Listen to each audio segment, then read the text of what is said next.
I think I may have just dodged a really dangerous booking by the skin of my teeth. I am a full-service sex worker and I am currently on tour in Toowoomba. Before I get into it, please excuse this lighting.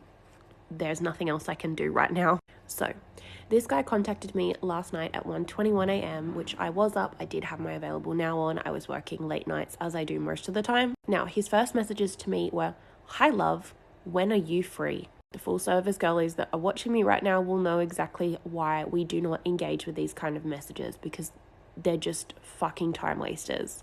Anyway, I sent a copy and paste that I have saved in my phone asking for him to follow the instructions on my ad. He replied with a quarter of the information I had asked for.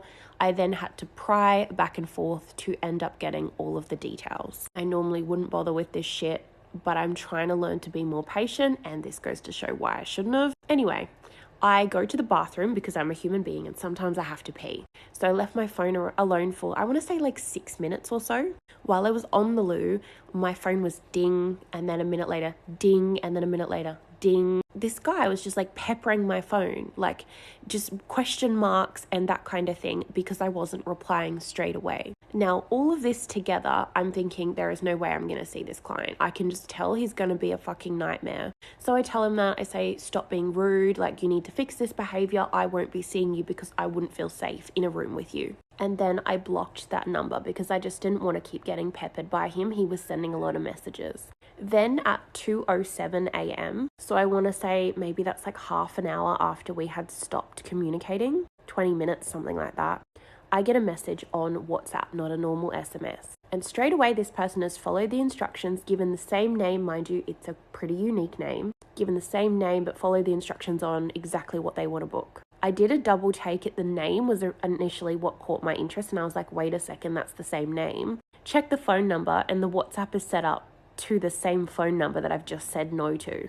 I reply and I'm like, did I not just tell you I wouldn't see you on your other phone? Like on your SMS number? I also want to add his WhatsApp had a photo of his face as the display picture. So essentially, now that I've caught him out trying to book me on WhatsApp, I just go off and I tell him he's an idiot. I tell him no means no and he needs to understand consent, and that sometimes you're not going to get what you want because I don't feel safe in a room with you. I don't want to see you. He just keeps telling me he's a good man and I have him all wrong, and I just keep telling him off, okay? Then I ended up blocking him after I'd told him off.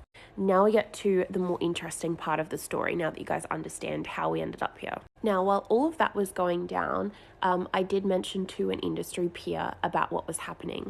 They let me know that they'd previously met that exact client with that phone number and that he had been an absolute nightmare.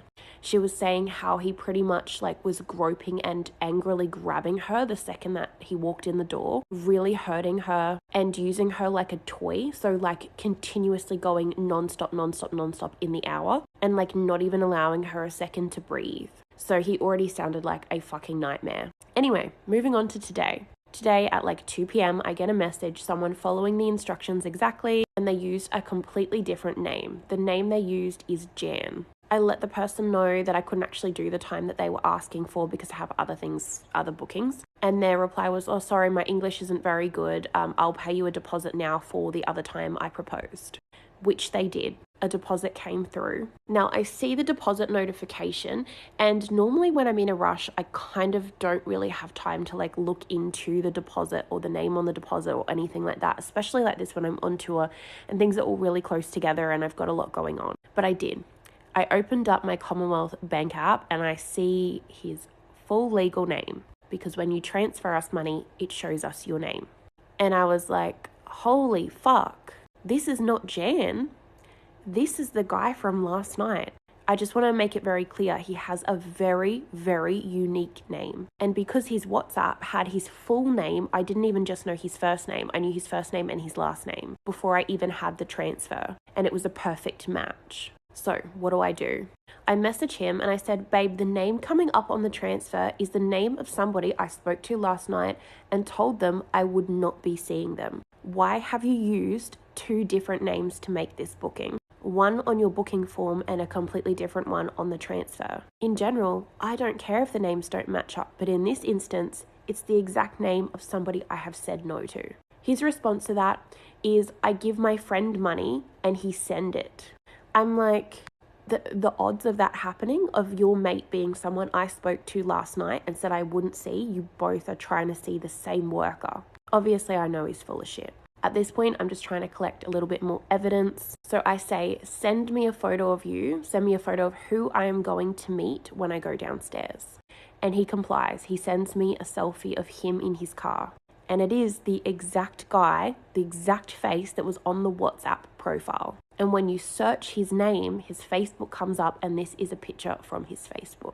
So I go off. I'm like, I told you yesterday I would not be seeing you. I said no. I said I didn't want to see you. I said you were rude. Why are you getting on a completely different phone number, fake name, booking me today? What were you intending to do in this room when you got in here? What was your plan? Because honestly, it seems like it was sinister. It really does. To go to that length, I don't know what he was planning to do. Now, when I'm calling him out, I'm also sending him screenshots of our conversations that we had under his other phone number, and in particular, the photo that is attached to his WhatsApp.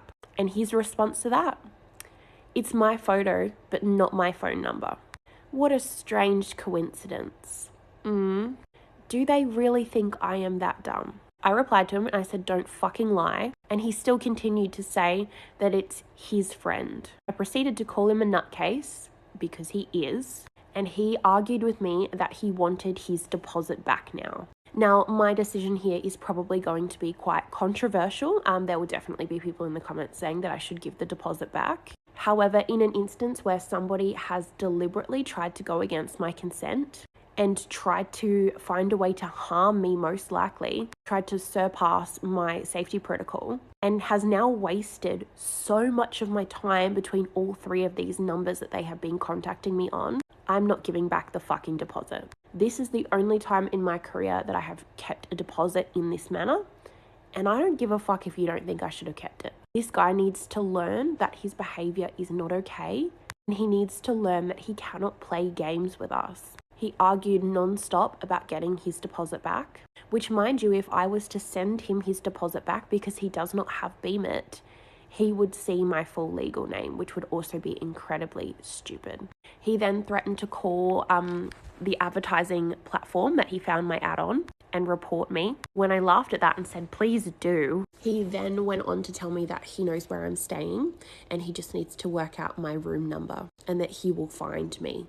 Which is really funny because I'd never given him what this place is. Like, he didn't know where I was staying. He was just trying to, intimidate me. Anyway, the moral of this story is fuck around and find out. Because seriously, I don't know what his intention was for when he got in this room, but given the interaction that my friend had with him in person, the way he behaved for her, and they hadn't had any sort of tiff like this before the booking, I think I think something could have happened to me. The only upper hand that we have here is that a lot of these men assume that we are really dumb because of our choice of work. They assume that we are stupid as fuck, which gives us the upper hand because oftentimes we're not, and we're not going to fall for this shit that they pull.